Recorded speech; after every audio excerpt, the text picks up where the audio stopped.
Hi everyone, welcome back to Parcham. I am Richa Sharma. आज हमें 2 दिन के करंट अफेयर्स डिस्कस करने हैं, 4th and 5th of June के। इससे पहले 1 जून का डिस्कस हो चुका है, 2nd और 3rd जून का एक सिंगल वीडियो में हमने डिस्कस किया था। जिन बच्चों को नहीं पता कि प्लेलिस्ट हैं चैनल के ऊपर, वहाँ जाके आप पुराने वीडियोज़ देख सकते हैं। तो मैं बता दूँ, आप वीडियो के टाइटल पर क्लिक करोगे, उस पर मोर पे क्लिक करोगे तो आपको सारी इंपॉर्टेंट लिंक्स मिल जाएंगे, जिसमें प्लेलिस्ट का लिंक भी है। तो डेली सीए की प्लेलिस्ट अलग है, 2024 की वीकली सीए की अलग है, मंथली करंट अफेयर की अलग है। आप वहाँ जाके प्रीवियस वीडियोज़ देख सकते हो। चलिए आज के सेशन की शुरुआत करते हैं तिथि की अंडरस्टैंडिंग के साथ में। सो पंचांग के हिसाब से ज्येष्ठ महीना, कृष्ण पक्ष, और आज है चतुर्दशी यानी 14th डे ऑफ कृष्ण पक्ष, और कल अमावस आ जाएगी, राइट। और उसके बाद शुक्ल पक्ष स्टार्ट हो जाएगा, चांद धीरे धीरे बढ़ने लगेगा। कल जो सेशन मैंने आपका लिया था उसमें जाते जाते क्वेश्चन ऑफ द डे पूछा था, राइट। तो उसका आंसर डिस्कस करेंगे। सेशन के दौरान कुछ क्वेश्चंस किए थे, उनका आंसर डिस्कस करेंगे, फिर आज की कहानी स्टार्ट करेंगे।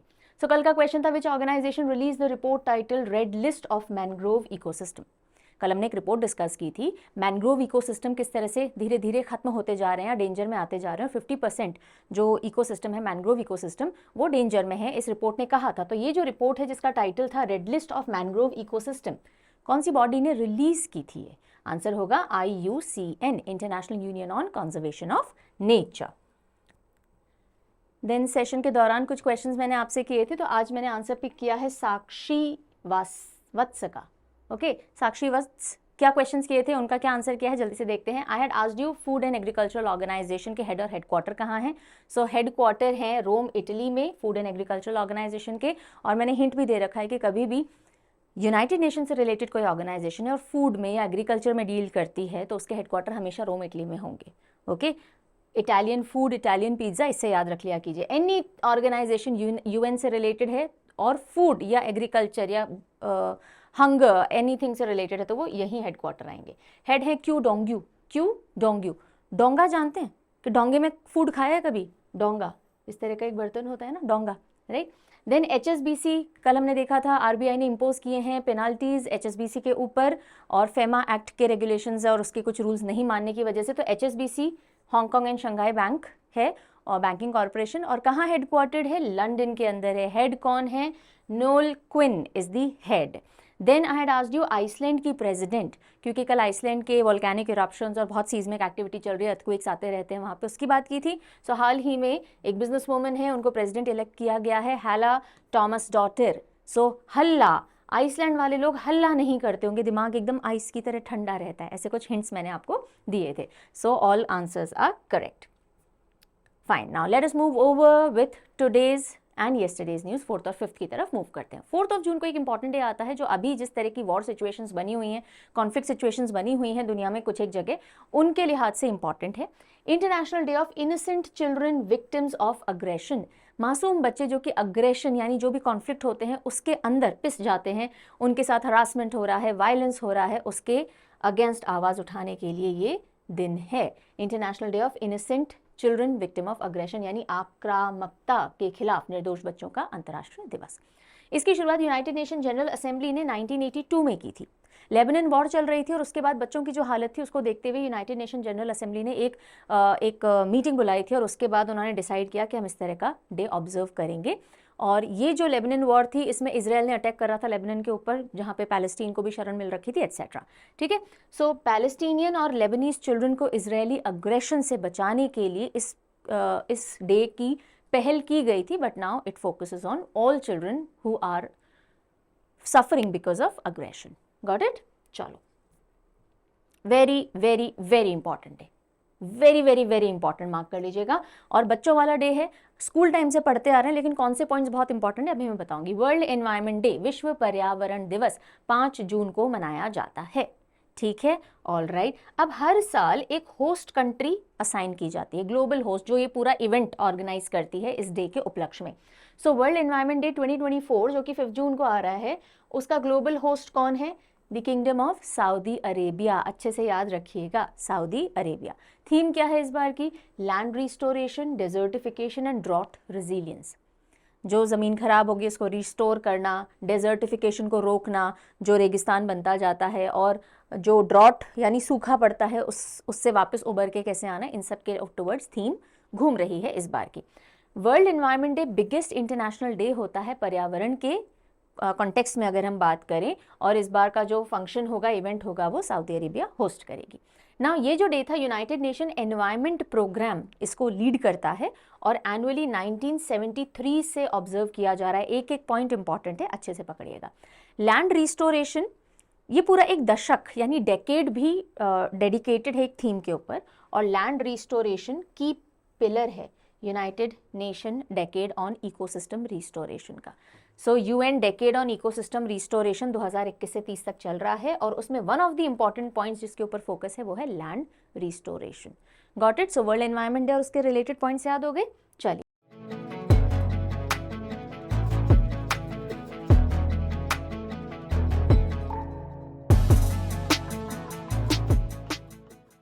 कल इलेक्शन के रिजल्ट्स का माहौल गरमाया रहा, हर घर में यही बातें चल रही होंगी जहाँ तक मुझे लगता है भारत में तो। उसी से रिलेटेड कुछ एक पॉइंटर्स देख लेते हैं, रिजल्ट से रिलेटेड नहीं देख रहे हैं। इलेक्शन कमीशन ऑफ इंडिया ने जो आंकड़े सामने रखे हैं कि इस बार कितने लोगों ने वोट किया, कहाँ पे नोटा सबसे ज़्यादा हो, वो सारे थोड़ी बातें करते हैं। Over 64 crore people voted in this times Lok Sabha election. Election commission ने ऐसा बताया है।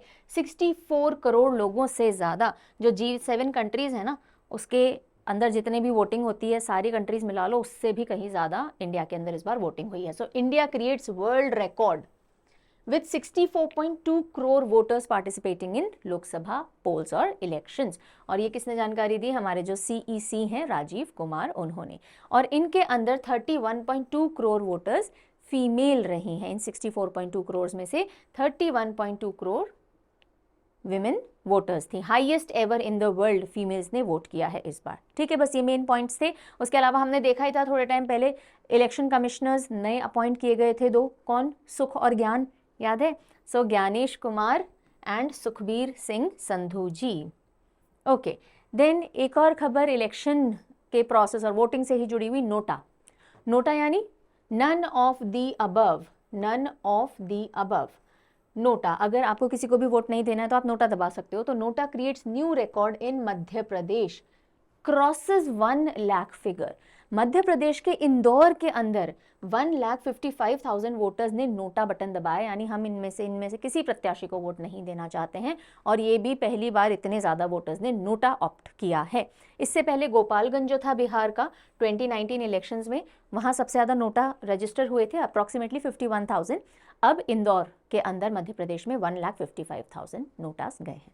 ठीक है, चलिए अब हम इलेक्शन से आगे बढ़ते हैं, और अगर कोई और फर्दर अपडेट आएगी तो डेफिनेटली कल वाले वीडियो में हम ले लेंगे। अब हम चलते हैं इंडिया और यूएस के बीच में जो मिलिट्री एक्सरसाइजेस हो रही हैं। सिर्फ इंडिया और यूएस के बीच में नहीं, और भी बहुत से देश शामिल हैं, लेकिन मेजरली यूएस होस्ट कर रहे हैं इन एक्सरसाइजेस को, और इंडिया की नेवी और एयरफोर्स भी पार्टिसिपेट करने गई है। So let us see what the news is. India joins US's red flag air and RIMPAC naval exercises. Red flag exercise, जिसके बारे में थोड़े दिन पहले हमने पढ़ा था, और रिम्पैक एक्सरसाइज, दोनों में पार्टिसिपेट करने इंडिया गया है US. Right, red flag exercise दोनों देशों के एयरफोर्स पार्टिसिपेट कर रहे हैं और दूसरे देश भी पार्टिसिपेट कर रहे हैं, बिकॉज मल्टीनेशनल एयर एक्सरसाइज है ये। कब से शुरू हो चुकी है? 30 मई से। कहाँ? अलास्का, यूएस के अंदर। 2 वीक की एक्सरसाइज है। और साथ ही साथ इंडियन नेवी ने डिप्लॉय की है INS शिवालिक। अच्छा, इस एक्सरसाइज में रेड फ्लैग में रफाल पार्टिसिपेट करने गए, हमारे जो फाइटर जेट्स हैं रफाल, वो गए हैं। और इंडियन नेवी की जो एक्सरसाइज है जिसमें इंडियन नेवी पार्टिसिपेट करने गई है, exercise RIMPAC, that is rim of the Pacific, इसमें INS शिवालिक को भेजा गया है। ये जो एक्सरसाइज अभी चालू नहीं हुई है, ये 25 जून से 2 अगस्त तक चलेगी, और ये कहाँ होगी? हवाई के अंदर होगी। दोनों ही मल्टीनेशनल है। ठीक है, क्लियर हो गया? चलिए, अब ये कुछ स्टैटिक एक्स्ट्रा पॉइंट्स मैंने डाल दिए हैं कि इंडिया और यूएस के बीच में एक्सक्लूसिवली, दोनों देशों के बीच में बायलेटरल, यानी और कोई पार्टिसिपेट नहीं करता है, ऐसी कौन सी एक्सरसाइजेस होती हैं। पहला आता है युद्ध अभ्यास। युद्ध अभ्यास अगर आपको करना है तो पावरफुल आर्मी के साथ ही करोगे ना। आर्मी एक्सरसाइज है इंडिया और यूएस की। Cope India, Indian air forces के बीच में एक्सरसाइज है। वज्र प्रहार, वज्र यानी बहुत पावरफुल होता है, तो वज्र प्रहार कौन कर सकता है? एक तो हमारा भारत करेगा, हम तो अपनी तारीफ करेंगे, और सामने यूएस जो पावरफुल है वो कर सकता है। उनकी स्पेशल फोर्सेस हैं यूएस और इंडियन आर्मी की, उनकी स्पेशल फोर्सेस के बीच में होती है। एंड टाइगर ट्रायम्फ दोनों देशों की ट्राई सर्विसेज यानी आर्मी, नेवी, एयरफोर्स के बीच में एक्सरसाइज होती है। तो 4 एक्सरसाइजेज हैं, युद्ध अभ्यास, स्कोप इंडिया, वज्र प्रहार और टाइगर ट्रायम्फ, जो इंडिया और यूएस कंडक्ट करते हैं एक दूसरे के साथ। ओके, नाउ डिफेंस या हमारे डिफेंस सेक्टर ही बोलेंगे रादर, उससे एक और न्यूज़ आ रही है। INS Mysore, Indian naval ship है Mysore, it celebrated silver jubilee. INS Mysore ने अपनी सिल्वर जुबली यानी सर्विस में 25 ईयर्स पूरे होना, इसको सिल्वर जुबली कहते हैं, तो उसको सेलिब्रेट किया है। अब आपको INS माइसॉर के बारे में पता होना चाहिए। जो बच्चे डिफेंस एग्जाम्स देंगे उनको इस तरह की न्यूज़ को और ढंग से हर एक फीचर जो इस तरह की शिप्स का होता है वो पता होना चाहिए। मोटे मोटे तौर पे तो मैं चीज़ें बताऊंगी ही, जो भी डिफेंस रिलेटेड न्यूज़ आती है उसको और थोड़ा डीपर डिग कर लिया कीजिए। So INS Mysore frontline guided missile destroyer है हमारा ईस्टर्न फ्लीट का, ठीक है। सो हमारी जो ईस्टर्न फ्लीट है और वहाँ पे बिल्कुल front line guided missile destroyer, यानी आप मिसाइल्स जो आती हैं, अटैक होता है, उनको डिस्ट्रॉय करने के लिए इस शिप का इस्तेमाल किया जाता है, इसके ऊपर डिप्लॉय की जाती हैं चीज़ें। इसकी सिल्वर जुबली यानी 25 ईयर्स इन सर्विस कंप्लीट हो चुके हैं। इस शिप को इंडिजिनसली भारत में ही बनाया गया था, डिज़ाइन किया गया था, एंड माजागांव शिप यार्ड जो है वहीं पे बनाया गया था, राइट। और ये दिल्ली क्लास डिस्ट्रॉयर्स की सेकंड शिप थी। दिल्ली क्लास डिस्ट्रॉयर्स उस समय जब ये बनी थी तब सबसे बड़ी शिप्स थी, अब तो इनसे बड़ी बन गई हैं, लेकिन जब ये बनी थी तब सबसे बड़ी शिप्स थी और 3 शिप्स दिल्ली क्लास डिस्ट्रॉयर्स में बनाई गई थी, उनमें से सेकंड ये वाली थी INS माइसॉर, ठीक है, समझ में आ गया। एंड ये ऑल्दो इंडियन नेवी के अंडर में है, लेकिन आर्मी और नेवी के बीच में बहुत स्ट्रॉन्ग एसोसिएशन करने के लिए रिस्पॉन्सिबल है। वाई? बिकॉज मद्रास रेजिमेंट जो है इंडियन आर्मी का, उससे भी ये एसोसिएटेड है। Got it? So eastern fleet के अंदर और Madras regiment of Indian army से एसोसिएशन है। दिल्ली क्लास डिस्ट्रॉयर्स की सेकंड शिप थी, ये इंडिजिनसली बनी गई है, 25 साल ऑफ सर्विस पूरे हो गए हैं। अगली खबर के लिए अब हम चलते हैं, एक नेशनल न्यूज़ सेक्शन है, ठीक है। So India to host 81st international air transport association AGM in 2025। एक बड़ा अनाउंसमेंट आया है जिसमें ये कहा गया है कि अगले साल जून में 2025 में जून में जो IATA है यानी इंटरनेशनल एयर ट्रांसपोर्ट एसोसिएशन, उन्होंने ऐसा अनाउंसमेंट किया है कि अगले साल जून 2025 में इंडिगो होस्ट करेगा 81st edition of IATA annual general meeting and साथ ही साथ वर्ल्ड एयर ट्रांसपोर्ट समिट। और ये कहाँ होस्ट होगा? दिल्ली, इंडिया के अंदर होस्ट होगा। और काफ़ी सालों के बाद हम इसको होस्ट कर रहे हैं, 42 ईयर्स के बाद, ठीक है। आफ्टर 42 ईयर्स हम एनुअल जनरल मीटिंग जो IATA की है उसको होस्ट कर रहे हैं, एंड इट इज़ सबसे बड़ा मोस्ट प्रीमियर इवेंट होता है एविएशन का। जितनी बड़ी बड़ी एविएशन की कंपनीज होती हैं सब इसमें पार्टिसिपेट करती हैं, राइट। और इससे पहले इंडिया ने 2 बार होस्ट की है इस मीटिंग को, 1983 में, 1958 में।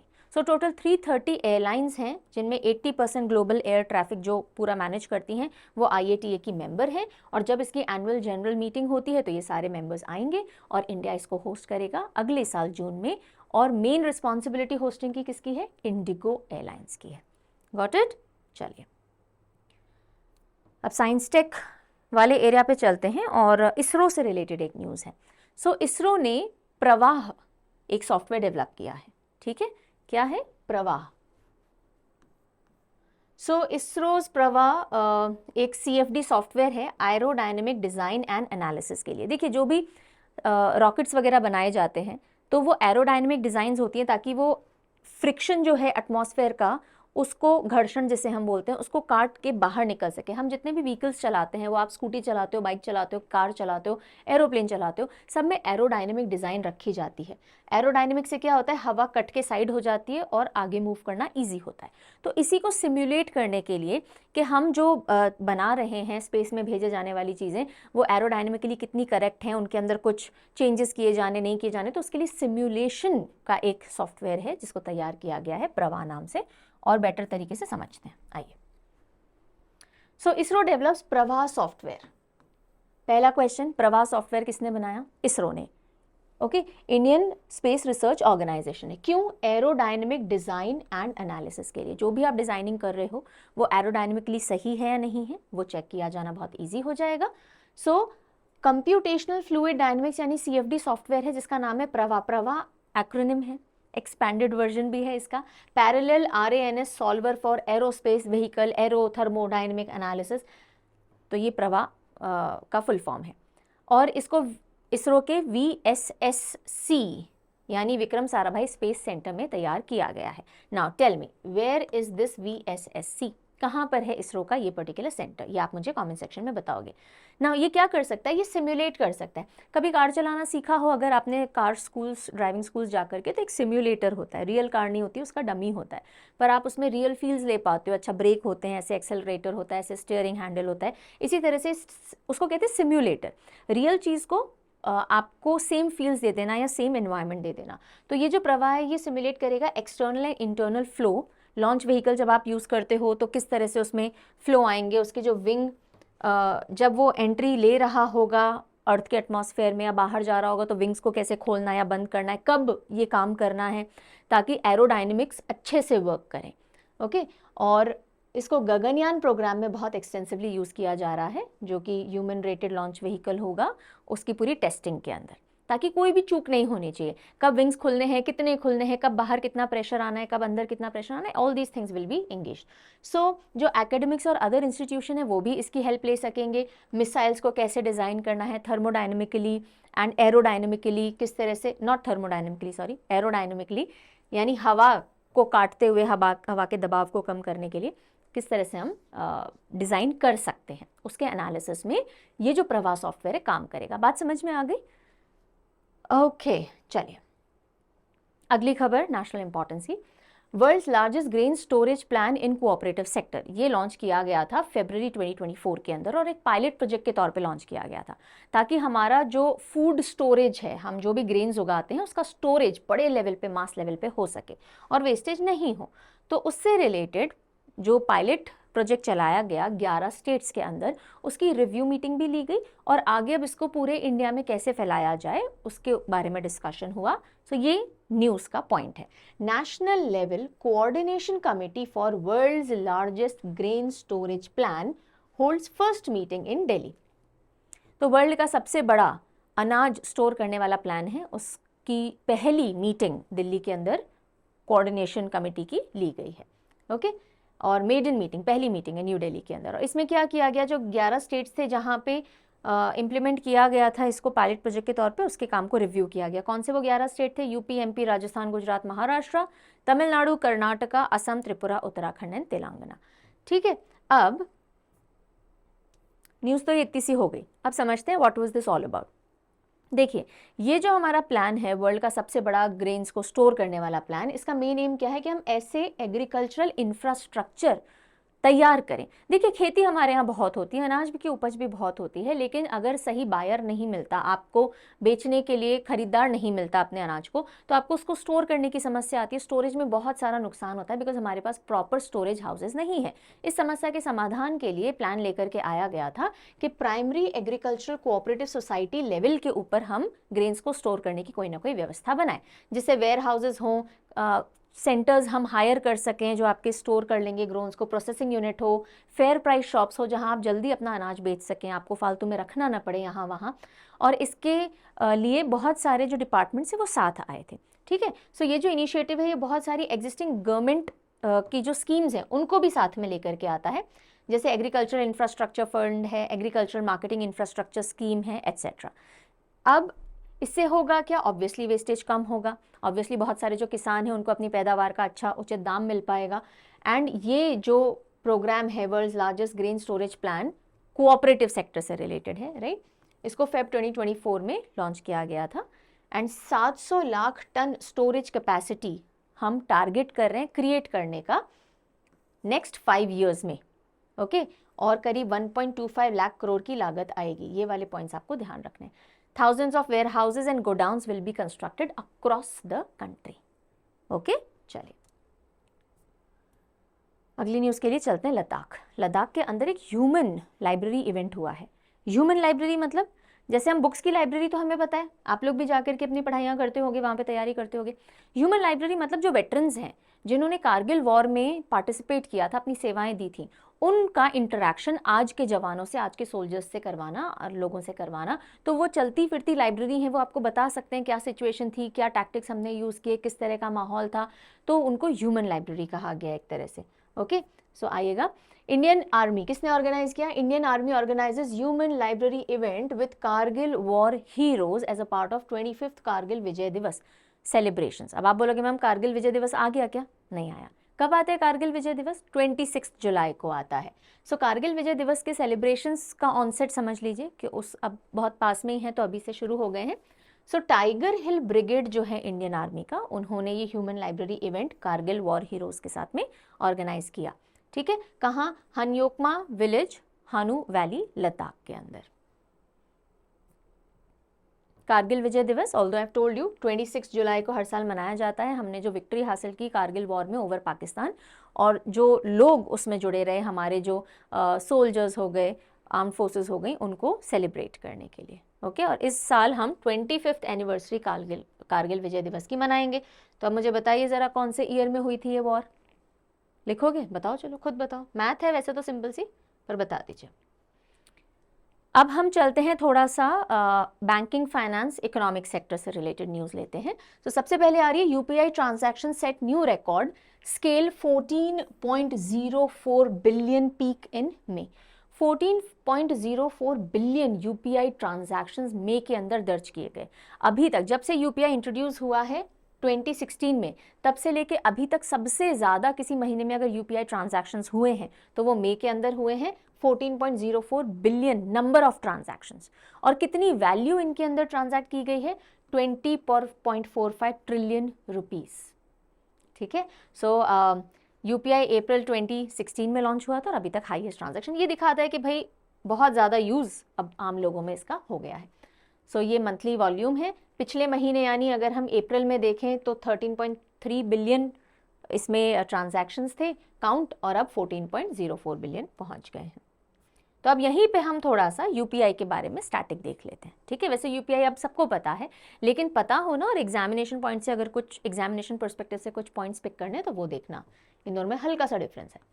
यूपीआई यूनिफाइड पेमेंट्स इंटरफेस, ताकि आपको जाकर के किसी के खाते में ही रुपए जमा ना कराने पड़े, आपको कैश ही नहीं देना पड़े, आप सीधे उनके जो आईडीज़ हैं, यूपीआई आईडीज़ हैं, मोबाइल नंबर हैं, क्यूआर कोड्स हैं, उनके थ्रू भी पेमेंट कर सकते हैं। तो पेमेंट्स को सिंपल करने के लिए, मनी ट्रांसफ़र को सिंपल करने के लिए लाया गया था।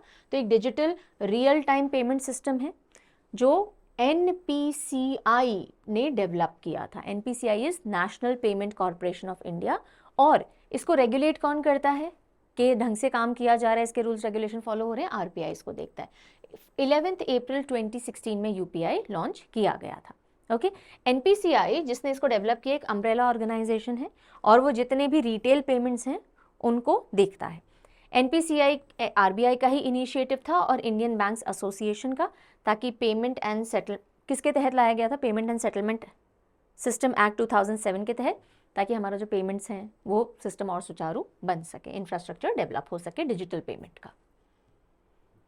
ठीक है, सोना कितना सोना है सोने जैसा, हमारा इतना सारा सोना कहाँ रखा हुआ था? यूके में रखा हुआ था। इतना सारा मतलब कितना सारा? 100 टन्स, 100 टन सोना हमारा यूके में था, और अब इंडिया उसको वापस ले आया है।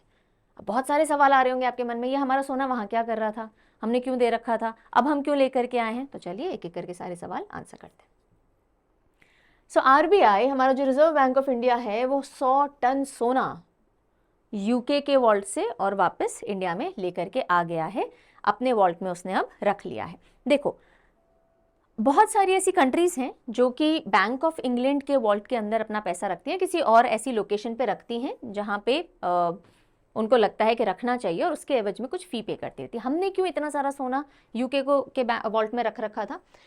तो उसके लिए उस पर चले उससे पहले एक और चीज़ समझ लो, ठीक है, कि आज की अगर हम बात करें, आज की नहीं, करंट सिनेरियो की, मार्च 31, 2024 की, तो इंडिया के गोल्ड रिजर्व्स कितने हैं? 822.10 मीट्रिक टन्स, ये हमारे गोल्ड रिजर्व्स हैं। अब देखो, कहानी की शुरुआत होती है कि भाई जब 1990-91 वाला टाइम था, जब फॉरेन एक्सचेंज रिजर्व्स हमारे पास ज़्यादा नहीं हुआ करते थे। ठीक है, क्राइसिस में चल रहा था इंडिया, यानी अगर आपको इंपोर्ट कुछ करना है तो रिजर्व्स आपके पास थे नहीं उनको पैसे देने के लिए, तो हम क्या करते थे, फॉरेन एक्सचेंज रिजर्व क्राइसिस के चक्कर में हमने हमारे गोल्ड रिजर्व्स जो थे, जैसे हम गोल्ड गिरवी रखते हैं ना, है ना, घरों में अगर कभी जरूरत पड़ जाती है तो हम गोल्ड गिरवी रख देते हैं, इसलिए कहते हैं गोल्ड में इन्वेस्ट करो, बहुत लिक्विड एसेट होता है।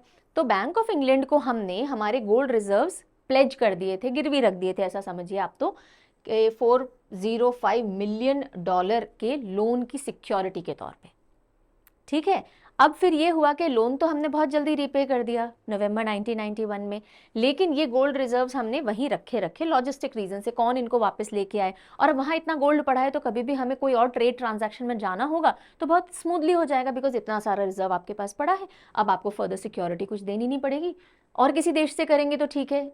तो कुछ एक लॉजिस्टिक रीजन से ट्रेड स्मूथ हो जाए, फास्ट हो जाए, उन रीजन से ट्रेडिंग, एंटरिंग इनटू स्वैप्स कि अच्छा ये इतना आप यूज़ कर लो, इतना हमें दे दो, ये चीज़ें, अर्निंग रिटर्न्स कि अगर आपके कुछ अर्निंग रिटर्न बन रहे थे, अच्छा गोल्ड आपके पास रखा हुआ है, या हमारे बन रहे थे चलो इसमें और ऐड कर दो गोल्ड, इस तरह से। सो ये सारे एडजस्टमेंट्स के लिए हमने गोल्ड रखवा रखा था, लेकिन अब हमारे पास कोई कमी नहीं है जी। India has huge foreign exchange reserves, 11 महीने के इम्पोर्ट्स को हम कवर कर सकते हैं, प्लस ऐसा नहीं कि पहली बार हमारे पास रिजर्व्स आए हों, लेकिन अब ये भी है कि जो इंटरनेशनल मार्केट है वो थोड़ा सा डाइसी हो गया है, क्योंकि अभी जियोपॉलिटिकल टेंशन बढ़ी हुई है, जैसे कि रशियन एसेट्स को वेस्टर्न नेशन ने फ्रीज कर दिया। अगर रशिया ने अपने एसेट कहीं किसी नेशन के पास रखवा रखे होंगे, फ्रीज हो गए, रशिया वापस नहीं ले सकता, तो इंडिया नहीं चाहता हमारा 100 टन सोना फालतू में फ्रीज हो जाए कभी किसी रीजन से, सो सेफ्टी कंसर्न से हमने वापस बुला लिया, ठीक है। चलिए अगली खबर, SBI state bank of India, state bank of India 8 lakh crore market capital जो है उसके मार्क को क्रॉस कर गया है, right? So SBI market cap hits 8 lakh crore for the first time ever. Share price high hit किए थे. So SBI becomes 7th company to cross 8 lakh crore market capitalization. इससे पहले हमने पढ़ा था Reliance Industries, TCS, HDFC bank, Bharti Airtel, Infosys और ICICI bank, ये already 8 lakh crore market capitalisation cross कर चुके हैं, इनकी वैल्यूएशन 8 लाख करोड़ से ऊपर जा चुकी है एक बार, और अभी SBI ने फ्रेश रिकॉर्ड हिट किया है 900.15, ओके, और जिसकी वजह से ये अभी तक 2021 से अभी तक का हाईएस्ट इसने हिट किया, और उसकी वजह से इसका जो मार्केट कैपिटलाइजेशन है वो 8 लाख करोड़ के ऊपर हिट कर गया, ठीक है, बस इतना ध्यान रखना है। 7th company. Now next news is coming from the legal aspect और legal domain, और वो ये है कि जो सुप्रीम कोर्ट है उन्होंने रिकॉन्स्टिट्यूट किया है gender sensitisation and internal complaints committee को, और उसकी चेयरपर्सन के तौर पे किसको अपॉइंट किया गया है, जस्टिस हीमा कोहली, जस्टिस हीमा कोहली। तो सुप्रीम कोर्ट ने क्या किया है, रिकॉन्स्टिट्यूट किया है, यानी दोबारा से बनाया है जेंडर सेंसिटाइजेशन और इंटरनल कंप्लेंट्स कमेटी को, और इसके अंदर 12 मेंबर्स होने वाले हैं, और उसको चेयरपर्सन के तौर पे कौन चेयर करेंगी, हीमा कोहली करेंगी, ठीक है। India Supreme Court reconstitutes gender sensitisation committee and internal complaints committee, ठीक है, 12 member committee, and I have told you. और ये किस पावर के हिसाब से, कौन से आर्टिकल ये पावर देता है सुप्रीम कोर्ट को कि आप रिकॉन्स्टिट्यूट कर सकते हो किसी कमेटी को, so it is the power is conferred by clause 4(2) of gender sensitisation and sexual harassment of women at supreme court of India, prevention, prohibition, redressal regulation 2013। इसके तहत gender sensitisation and internal complain की committee को reconstitute किया गया है, इस particular committee को, ठीक है। चलिए अगली खबर, आज का सेशन बड़ा होने वाला है, मैं पहले बता दूं 2 दिन की न्यूज़ है, फिर भी मैंने 2-3 छोड़ दी हैं कि अब कल ले लेंगे, क्योंकि बहुत एक्सटेंसिव न्यूज़ कवरेज हो रहा था, आप लोग रिटेन कर पाओगे या नहीं कर पाओगे वो मेरे लिए क्वेश्चन हो जाता है, इसलिए तो थोड़ा धैर्य बनाए रखिएगा आज। So Keladi dynasty expert Gunda Jois has passed away. Keladi dynasty पे एक्सटेंसिवली रिसर्च करने वाले, बहुत पढ़ने वाले गुंडा जॉयस जो हैं वो अब नहीं रहे। तो कौन से स्टेट से इनका संबंध है, कर्नाटका से है, और he was known for his research on the rule of Keladi dynasty. Keladi dynasty आज जो हम कर्नाटका एरिया देखते हैं वहाँ पे एक टाइम पे पनपी जब विजयनगर एम्पायर का पतन हो गया था, तो ये केलाड़ी डायनेस्टी पहले विजयनगर एम्पायर का ही हिस्सा थी, फिर अलग से एक डायनेस्टी बन के उभरी, हिंदू प्रधान ये पूरी डायनेस्टी थी, और इन्होंने इन्वेडर्स से काफ़ी हद तक टक्कर ली है, लेकिन फिर बाद में ये कॉन्क्वेस्ट में आ गई थी, अभी हम देखेंगे। सो 1499 से 1763 तक चलने वाली केलाड़ी जो डायनेस्टी थी उसके ऊपर इन्होंने एक्सटेंसिव रिसर्च की, बिकॉज बहुत ज़्यादा डॉक्यूमेंटल वर्क था नहीं उनके बारे में, और इसलिए इनको केलाडी-गुंडा जॉइस के नाम से भी जाना जाने लगा। इनको अपने रिसर्च वर्क के लिए काफ़ी ऑनर्स एंड अवार्ड्स मिले हैं, including Rajyotsava award by government of Karnataka. So Gunda Jois कौन सी डायनेस्टी पे एक्सटेंसिव रिसर्च के लिए जाने जाते हैं? केलाडी डायनेस्टी, और कर्नाटका से एसोसिएशन इनका भी रहा और केलाडी डायनेस्टी का भी रहा। चलिए, सो अब ये पूरा स्टैटिक पोर्शन है, हिस्ट्री एंगल से आपको देखना रहेगा। केलाडी डायनेस्टी, नायक ऑफ केलाडी ये कहा जाता था इनको। 1499 से 1763 तक इनका साम्राज्य रहा। इनको नायक ऑफ बेदनोर, इकेरी नायक इस नाम से भी जाना जाता था। और आज जहाँ पे कर्नाटका का शिमोगा डिस्ट्रिक्ट हम देखते हैं, मेजरली उस एरिया में ये साम्राज्य इनका था। केलाडी रामेश्वरा टेम्पल आज भी एक इम्पॉर्टेंट, इन्होंने काफ़ी सारे मंदिर बनवाए, because like I told you, Hindu majority वाली या हिंदू धर्म को का पालन करने वाली ये पूरी डायनेस्टी थी, और इन्होंने काफ़ी मंदिर बनवाए, जिनमें से केलाडी रामेश्वर टेम्पल एंशिएंट टेम्पल है, आज भी सागर शिमोगा डिस्ट्रिक्ट कर्नाटका के अंदर है। सो जब विजयनगर एम्पायर की हार हुई बैटल ऑफ तालिकोटा के अंदर 1565 में, किसने हराया? बहुत सारे डेक्कन सल्तनत्स थे, उनका अलायंस बन गया था और उन्होंने विजयनगर एम्पायर को, ऑल्दो विजयनगर एम्पायर काफ़ी बड़ा था फिर भी वो हार गया। तो ऐसा जब हुआ तो केलाडी जो विजयनगर एम्पायर का पहले हिस्सा हुआ करते थे, वो इंडिपेंडेंट हुए एंड दे रोज, और इन्होंने पोस्ट मिडिवल कर्नाटका के अंदर रूल किया। कब से कब तक? 1499 से 1763 तक। और इनका जो सिग्निफिकेंट एरिया था जहां इन्होंने रूल किया था, मालनाड रीजन है वेस्टर्न घाट्स का, जो प्रेजेंट डे कर्नाटका वाला हिस्सा है, केरला का थोड़ा नॉर्थ वाला हिस्सा भी आता है, कोस्टल रीजन्स, ठीक है, मालाबार और थोड़ा तुंगभद्रा रिवर वाला हिस्सा, इस पूरे साइड में इन्होंने रूल किया था, ठीक है। So this side we are talking about here. Then they ruled कब तक? जब तक हैदर अली ने इनको कॉन्कर नहीं कर लिया, जो कि मैसूर का रूलर था, और 1763 के अंदर हैदर अली ने कॉन्कर कर लिया लास्ट क्वीन ऑफ केलाडी को, जो कि कौन थी? वीर अम्मा जी से वीर अम्मा जी हो गए। सो वीर अम्मा जी जो कि लास्ट क्वीन थी केलाडी की, उनको किसने हराया? उनको हराया हैदर अली ने, जो कि मैसूर का रूलर था। कौन सा ईयर है? 1763। क्लियर हो गया केलाडी के बारे में? चलिए, अब हम कुछ ऐसी न्यूज़ देख लेते हैं जो छोटे छोटे सेक्शंस में होंगी, कुछ अपॉइंटमेंट होंगे, कुछ डिसमिसल्स होंगे। सबसे पहली न्यूज़ आ रही है, अर्जुन अवार्डी रह चुके सीआरपीएफ के डेप्यूटी इंस्पेक्टर जनरल, इनको गिल्टी पाया गया है सेक्सुअली हरासिंग हिज कोलीग्स, और उसकी वजह से इनका डिसमिसल अप्रूव कर दिया गया है, हाथों हाथ इनको पद से हटाया गया है। नाम क्या है इनका? इनका नाम है खजन सिंह। क्या नाम है? खजान सिंह, नॉट खजन सिंह, खजान सिंह, खजाना होता है ना जैसे, खजान सिंह। सो डेप्यूटी इंस्पेक्टर जनरल और फॉर्मर स्पोर्ट्स ऑफिसर रह चुके सीआरपीएफ के, सीआरपीएफ जो कि सबसे बड़ी पैरामिलिट्री फोर्स है, सो उसके फॉर्मर स्पोर्ट्स ऑफिसर भी रह चुके खजान सिंह तोकस, अर्जुन अवार्डी रह चुके हैं, फॉर्मर ओलंपिक स्विमर रह चुके हैं भारत के लिए, और फिर अब इनके ऊपर जो चार्जेस थे sexually harassing the female staff, वो प्रूव हो चुके हैं और इनको हटा दिया गया है, ठीक है। इन्होंने सिल्वर मेडल जीता था 1986 सियोल एशियन गेम्स में 200 मीटर बटरफ्लाई इवेंट के अंदर। ऑलराइट, चलो ना, अगली खबर आ रही है एक अपॉइंटमेंट से related, Deendayal port authority, Deendayal port, Kandla port जिसे कहा जाता था पहले। सो दीनदयाल पोर्ट अथॉरिटी ने नए चेयरपर्सन अपॉइंट किए हैं, उनका नाम क्या है? सुशील कुमार, सुशील कुमार, ओके। एंड इन्होंने रिप्लेस किया है एसके मेहता को। तो ठीक है, अपॉइंटमेंट अपनी जगह, पर आपको दीनदयाल पोर्ट के बारे में पता होना चाहिए। Deendayal port is one of the 12 major ports in India. भारत के अंदर कितने प्रमुख बंदरगाह हैं? 12 हैं, 6 वेस्टर्न कोस्ट पे, 6 ईस्टर्न कोस्ट पे। सो 12 मेजर पोर्ट्स हैं, उनमें से एक कौन सा है? दीनदयाल पोर्ट है। कहाँ? कांडला क्रीक के अंदर 90 kilometres from the mouth of gulf of Kutch ये सिचुएटेड है। अभी मैं मैप पे दिखाऊंगी, तो गुजरात के अंदर है, पहली बात तो ये, ठीक है। नेचुरल हार्बर है, मेजर पोर्ट में आता है, 1950s में कंस्ट्रक्ट किया गया था, पार्टीशन जब हो गया था भारत पाकिस्तान का। तो जो कराची पोर्ट है, ठीक है, कराची पोर्ट अब हमारे अंडर में नहीं रहा, तो इस एरिया में हमको एक पोर्ट चाहिए था, तो फिर आता है दीनदयाल पोर्ट, उस समय Kandla port, right. And petroleum, chemicals, iron, इन सब के इंपोर्ट के लिए और एक्सपोर्ट, ग्रेन, सॉल्ट और टेक्सटाइल के एक्सपोर्ट के लिए मेजरली काम में लिया जाता है। अब ये देखिएगा, ऑल्दो हम कई बार मेजर पोर्ट्स के बारे में डिस्कशन कर चुके हैं, फिर भी रोज़ नए बच्चे जुड़ते रहते हैं, उनके लिए बताना ज़रूरी है।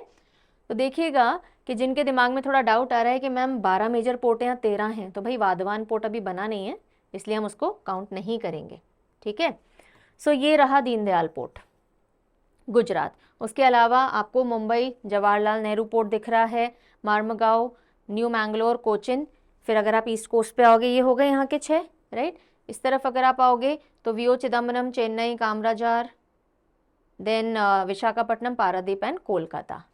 तो ये 12 मेजर पोर्ट्स हैं। क्लियर? चलेंगे आगे। नेक्स्ट न्यूज आ रही है एक अवार्ड कैटेगरी से, एंड अवार्ड कौन सा है? Award is Gudleppa Hallikeri award. Gudleppa Hallikeri award ये स्टेट स्पेसिफिक दिया जाता है, स्टेट गवर्नमेंट देती है, और उसमें भी गवर्नमेंट नहीं देती, एक फाउंडेशन है, एक स्टेट लेवल पे फाउंडेशन वर्क करती है, वो ये अवार्ड देती है। सो किसको मिला है पहले तो ये देखते हैं। पोइट सिद्धलिंग पाटन शेट्टी, सिद्धलिंग पाटन शेट्टी हैं, इनको अवार्ड मिला है गुंडलेप्पा हालेकेरी अवार्ड। ये पोइट हैं, प्लेरिट हैं, यानी लिखते हैं, स्क्रिप्ट्स वगैरह लिखते हैं, और ये अवार्ड इनको दिया है गुंडलेप्पा हालेकेरी मेमोरियल फाउंडेशन ने, जो कि कर्नाटका बेस्ड है, और he is the 19th recipient. 25,000 cash prize और एक मोमेंटो दिया जाता है। ये स्टेट न्यूज़ एंगल से ज़्यादा इंपॉर्टेंट है, बाकी बच्चों के लिए एक बार देखने जैसी। अगर कर्नाटका से somebody is watching the news तो आप लोग ध्यान ज़्यादा दीजिएगा। नेक्स्ट न्यूज़, ब्यूटीफुल सी चींटी है ये, ब्लू एंट की एक न्यू स्पीशीज है जो कि खोजी गई है कहाँ? अरुणाचल प्रदेश से। सो न्यू एंट स्पीशीज पैराट्रिचाइना नीला, क्या नाम रखा गया इसका? पैराट्रिचाइना नीला। ये एक नई स्पीशीज है जो कि डॉक्यूमेंट की गई है अरुणाचल प्रदेश से, और पैराट्रिचाइना जो जीनस है उसकी दूसरी सिर्फ स्पीशीज है जो भारत में देखी गई है 120 सालों से भी ज़्यादा के बाद, ओके। एंड सेकेंड स्पीशीज इस जीनस की जो कि इंडियन सब कॉन्टिनेंट के अंदर देखी गई है। So new blue and species discovered in eastern Himalayas. Eastern Himalayas Arunachal Pradesh के अंदर सियांग वैली से इसको देखा गया है, एंड इसका जीनस है पैराट्रिचाइना, और इसका स्पीशीज नेम रखा गया है पैराट्रिचाइना नीला, ओके। और प्रीवियसली पैराट्रिचाइना एसेटा ये एक स्पीशीज थी जो खोजी गई थी 121 ईयर्स अगो इंडिया से। अब दूसरी ये स्पीशीज इस जीनस की खोजी गई है। खास बात क्या है भाई इसकी? छोटी सी चींटी है 2 mm की, बिल्कुल मेटालिक ब्लू कलर की है। एंटीने, मैंडिबल और लेग्स पे ब्लू कलर नहीं है, बाकी पूरी बॉडी पे ब्लू कलर है। कौन से एंटोमोलॉजिस्ट हैं जिन्होंने खोजी है? एंटोमोलॉजिस्ट कौन होते हैं? जो इंसेक्ट्स की स्टडी करते हैं, या तो शौकिया या फिर प्रोफेशनल तरीके से एंटोमोलॉजिस्ट। सो एंटोमोलॉजिस्ट हैं Ashoka trust for research in ecology and environment के, यूनिवर्सिटी ऑफ फ्लोरिडा के, उन्होंने साथ में मिलकर के स्पीशीज को खोजा है। कहाँ से? अरुणाचल प्रदेश से। नेक्स्ट न्यूज़, इंटरनेशनल डोमेन पे चलेंगे। इंटरनेशनल डोमेन के बाद स्पोर्ट्स के डोमेन से न्यूज़ लेंगे, और उसके बाद काफ़ी सारे क्वेश्चंस आज हम प्रैक्टिस करेंगे। सेशन बड़ा होने वाला है।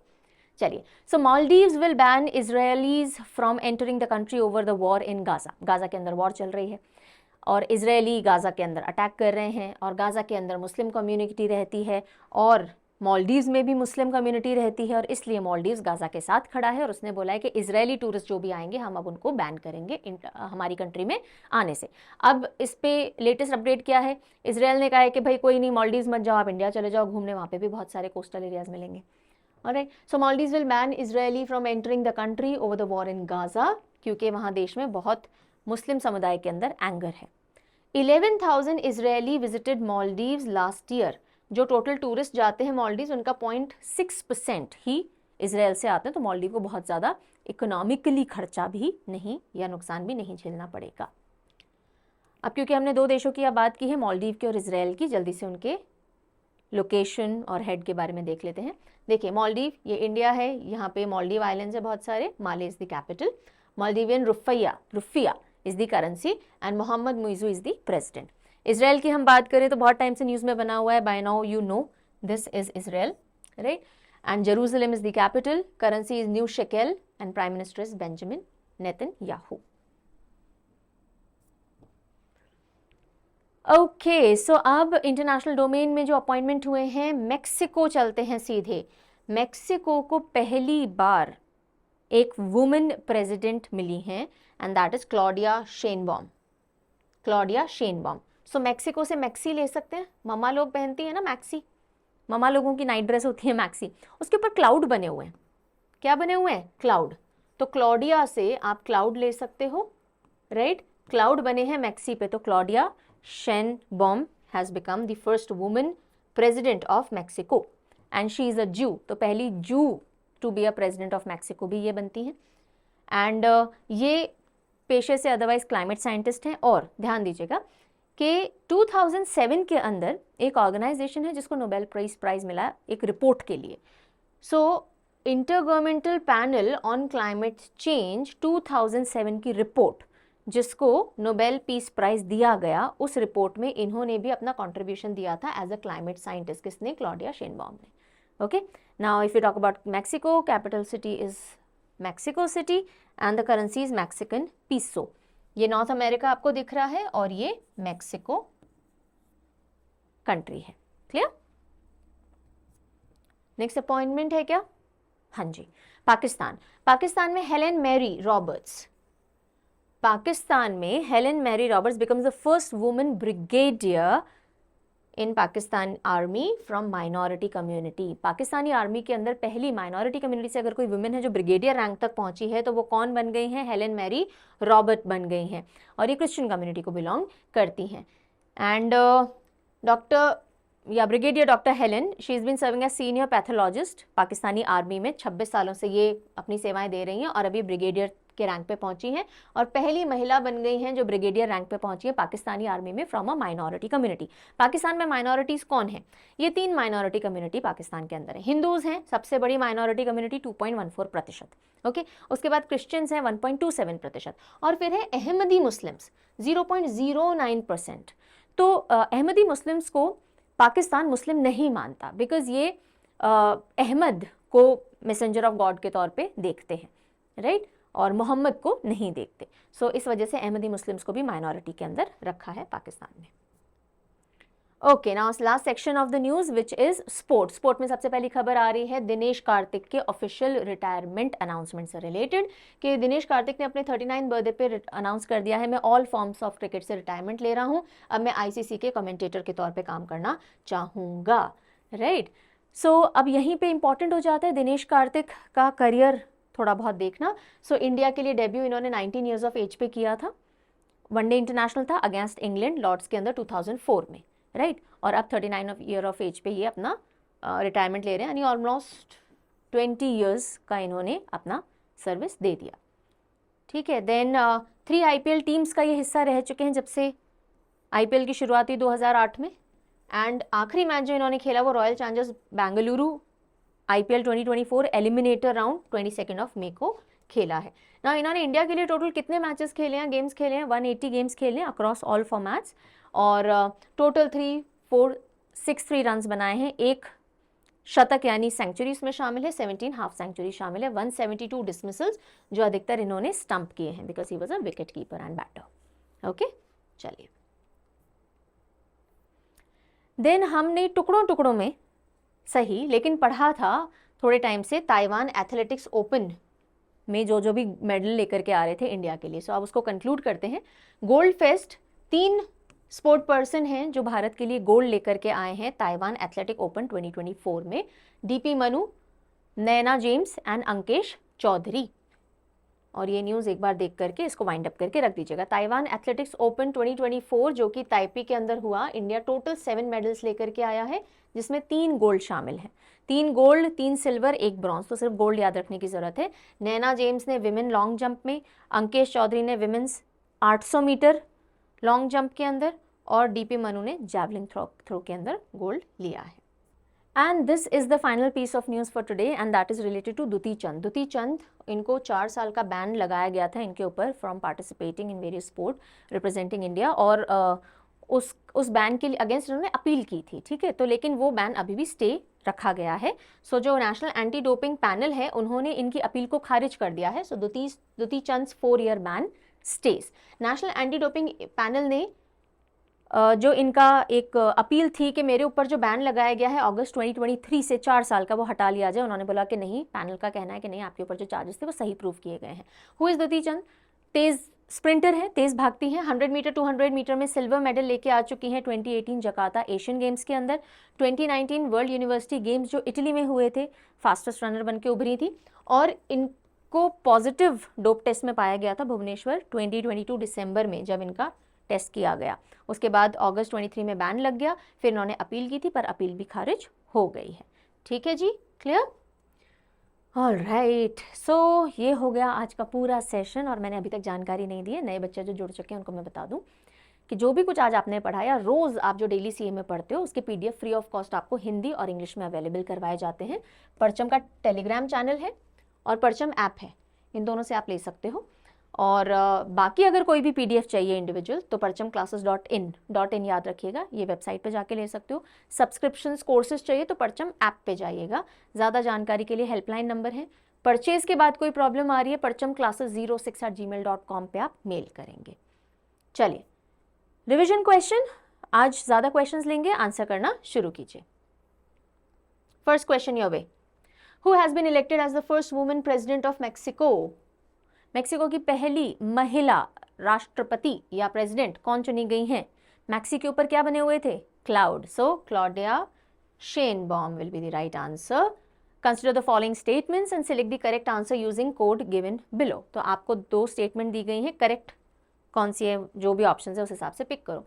सुशील Kumar Singh appointed as chairperson of Deendayal port authority. कुछ याद है? दीनदयाल पोर्ट, 12 मेजर पोर्ट हमने पढ़े थे, क्या उसके चेयरपर्सन के तौर पे सुशील कुमार सिंह को अपॉइंट किया गया है? बिल्कुल किया गया है। It was constructed in 1950s and is a protected natural harbour. बिल्कुल सही है, ये भी सही है जी। So both statements are correct, C will be the right answer. Which country will host 81st International Air Transport Association AGM यानी annual general meeting in 2025? कौन सा देश है जो ये मीटिंग होस्ट करेगा? भारत ही तो करेगा, दिल्ली में। लो जी, ए आंसर हो गया। Next, INS Mysore is the second ship of which class of destroyers? कौन सी क्लास ऑफ डिस्ट्रॉयर्स की सेकंड शिप है INS मैसूर? बताया था मैंने, Delhi class. C will be the right answer. How many voters participated in recent Lok Sabha polls establishing a new world record according to Election Commission of India? Election Commission of India जो है यानी भारतीय निर्वाचन आयोग, उनके अनुसार कितने लोगों ने लोकसभा पोल्स में पार्टिसिपेट किया और विश्व कीर्तिमान बनाया है? 64.2 crore people. Where was the Human Library event organized by Tiger Hill Brigade of Indian Army? Indian army का जो टाइगर हिल ब्रिगेड है उसने ह्यूमन लाइब्रेरी इवेंट कहाँ ऑर्गेनाइज किया? कहाँ किया? लद्दाख के अंदर किया। B will be the right answer. Consider the following statements regarding Pravah software और आपको नॉट करेक्ट बताना है। Incorrect statement, it was developed by Antrix corporation. Antrix corporation तो हमने कहीं नहीं सुना इस न्यूज के साथ। The programme has been utilised in Gaganyaan project for aerodynamic analysis of human rated launch vehicle. सही है, गगनयान के अंदर लॉन्च व्हीकल को टेस्ट वेस्ट करने के लिए काम में लिया जाएगा। हाँ जी, बिल्कुल करेक्ट है। तो नॉट करेक्ट कौन सी है? ए, only one. Who is the chairperson of reconstituted Supreme Court Gender Sensitization and Internal Complaints Committee? अभी हमने देखा था सुप्रीम कोर्ट ने रिकॉन्स्टिट्यूट की है gender sensitisation and internal complaints committee. सो उसकी चेयरपर्सन कौन है? Justice Hima Kohli. C will be the right answer and this is your question of the day. Okay, 2 statement दिए गए हैं वर्ल्ड एनवायरनमेंट डे के संबंधित और आपको करेक्ट बताना है कौन सा ऑप्शन है। सो पहला स्टेटमेंट है kingdom of Saudi Arabia global host होगा 2024 में और 1972 से UNEP वर्ल्ड एनवायरनमेंट डे मना रहा है। ठीक है, अपने आंसर लिखिएगा कमेंट सेक्शन में। आज का सेशन खत्म हो गया, कल मिलेंगे दिन में 12 बजे विथ अनदर सेशन। तब तक take very good care of yourself. Bye bye.